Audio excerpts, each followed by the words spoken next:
বিসমিল্লাহির রহমানির রহিম। শ্রমিক কর্মচারী ঐক্য পরিষদের ঢাকা বিভাগীয় কনভেনশনের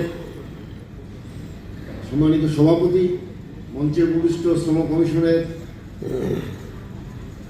চেয়ারম্যান জনাব সৈয়দ সুলতানুদ্দিন আহমেদ ভাই সহ দেশের শ্রমিক আন্দোলনের জ্যেষ্ঠ নেতৃবৃন্দ, সামনে উপস্থিত বিভিন্ন সংস্থার ট্রেড ইউনিয়ন নেতৃবৃন্দ, আসসালামু আলাইকুম।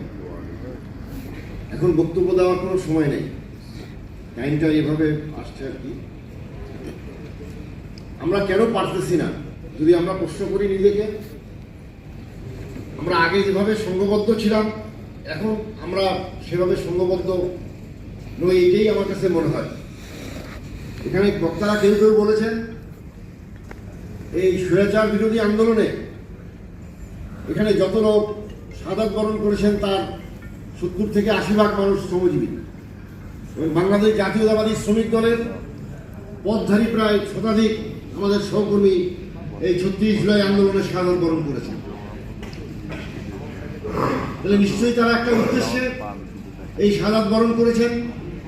স্বৈরাচার বিদায় হয়েছে, কিন্তু দেশের যে আকাঙ্ক্ষা নিয়ে পরিবর্তনের জন্য মানুষ সবাই একসাথে কাজ করেছে, সেটা এই যে ইন্টেরিয়াম গভর্নমেন্ট সময় অতিক্রম করলে তারা সেটা বাস্তবায়ন করতে পারেন না।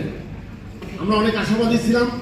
শ্রম কমিশনের রিপোর্ট এই সরকারের কাছে পেশ করার কারণে আমরা যেহেতু অধিকাংশ শ্রমজীবী মানুষ এটার বাস্তবায়ন হবে, আংশিক হলেও বাস্তবায়ন হবে আমরা আশা করেছিলাম, কিন্তু হয়নি।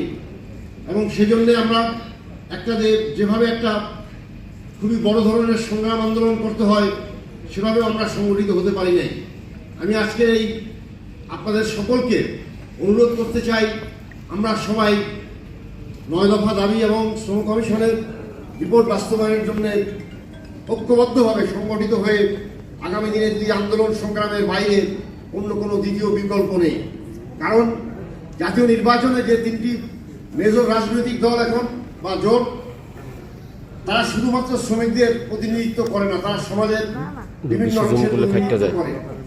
ইতিমধ্যে আপনারা শুনেছেন শ্রম আইন যেটা সংশোধন হয়েছে বা গেজেট প্রকাশিত হয়েছে, এটা শ্রমিক পক্ষের মতামত এখানে উপেক্ষিত হয়েছে। আমরা আশা করি আমরা ঐক্যবদ্ধ হয়ে আগামী দিনে যদি আমরা সংগঠিত হতে পারি, ইনশাআল্লাহ দাবি আদায়। আমাদের কেউ কেউ প্রশ্ন করেছেন যে আপনি এই করেন, আপনি ওই করেন, উপদেশ দেওয়া। পৃথিবীতে এরকম কোনো দেশ নেই যেখানে বাংলাদেশের যত মানুষ একজন আরেকজনকে উপদেশ দেয়, নিজের কাজটা ঠিকভাবে আমরা করতে পারি না অনেক সময়। এখানে যারা উপস্থিত হয়েছেন আজকে সবাই আমরা নেতৃবৃন্দ, তাইলে এই যে কাজটা হইতেছে না এর মধ্যে আমারও কিছু গাফিলতি আছে।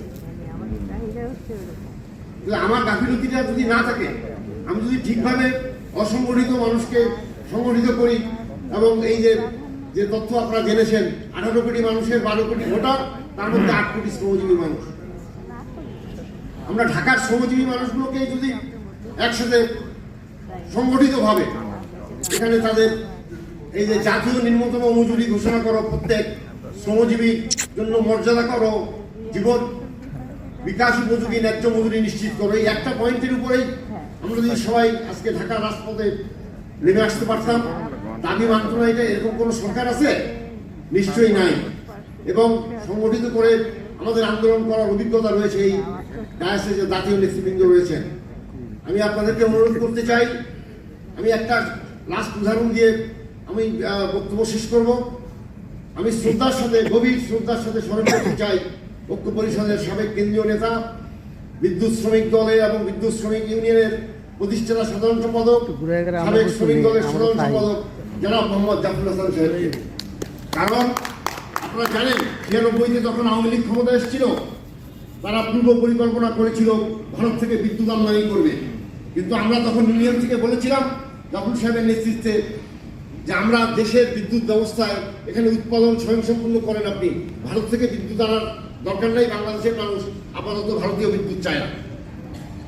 এবং এই সরকারের মেয়াদে 96 থেকে 2001 পর্যন্ত তৎকালীন সরকার বাংলাদেশের জনগণের সহযোগিতায়, শ্রমিক কর্মচারী ঐক্য পরিষদের সহযোগিতায়, রাজনৈতিক দলের সহযোগিতায় ভারত থেকে কিন্তু শেখ হাসিনার নেতৃত্বে এই 5 বছরের মধ্যে 96 থেকে 2001-এর মধ্যে ভারত থেকে বিদ্যুৎ আমদানি করতে পারে না এখানে। এটা ঠিক না বেঠিক? এবং সেই আন্দোলনের শ্রমিক কর্মচারী ঐক্য পরিষদ সহ অন্যান্য অনেকে আপনারা সমর্থন জুগিয়েছিলেন বলে এটা সম্ভব হয়েছিল। একটা বিদ্যুতের ইউনিয়ন যদি এত বড় সরকারের একটা সিদ্ধান্তকে চ্যালেঞ্জ করে জনগণের পক্ষে দাঁড়াতে পারে, তাহলে আমরা কেন পারতেছি না সেই বিষয়ে আমি সিনিয়র নেতৃবৃন্দকে ভেবে দেখার জন্য অনুরোধ করব। এবং আগামী দিনে ঐক্যবদ্ধভাবে আমরা শ্রম কমিশনের রিপোর্ট যাতে বাস্তবায়ন হয়, এবং সেটা একমাত্রই আছে, আন্দোলন ছাড়া কোনো দাবি আদায় হবে না।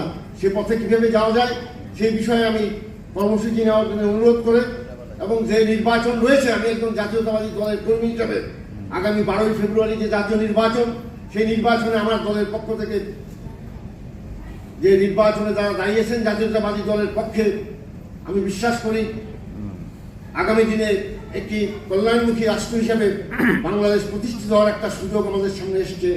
জাতীয়তাবাদী দলের পক্ষে আপনারা সমর্থন যোগাবেন, এবং আমি শ্রমিক দলের একজন কর্মী হিসাবে বলতে চাই, আগামী দিন ইনশাআল্লাহ এই দাবি আদায়ের ক্ষেত্রে যাতে একটা নির্বাচিত সরকারের উপরে যা করার সেই চেষ্টা আমরা আমাদের সংগঠনের পক্ষ থেকে করবো, এই প্রতিশ্রুতি ব্যক্ত করে আগামী দিনে ঐক্যবদ্ধ আন্দোলনের আশা রেখে আমি আমার সংক্ষিপ্ত আলোচনা শেষ করছি। আল্লাহ হাফেজ। বাংলাদেশ জিন্দাবাদ। শ্রমিক কর্মচারী ঐক্য পরিষদ জিন্দাবাদ।